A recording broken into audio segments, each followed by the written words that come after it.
আসসালামু আলাইকুম ভিউয়ার্স। আজকে অনেকদিন পরে ভাত খেয়েছি ঢেঁড়স ভাজি ডিম। কিন্তু মজার বিষয় হচ্ছে আমি এখন কুষ্টিয়াতে আছি।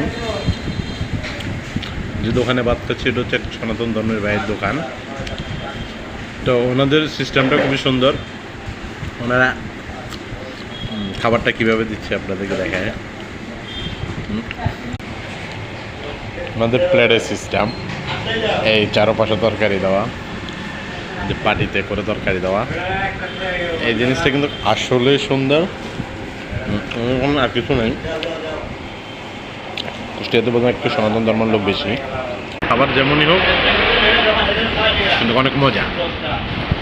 ওনারা অনেক টাচফোড়ন দিয়ে ডালটা রান্না করে, খুবই মজা লাগতেছে। তা আমি খাচ্ছি।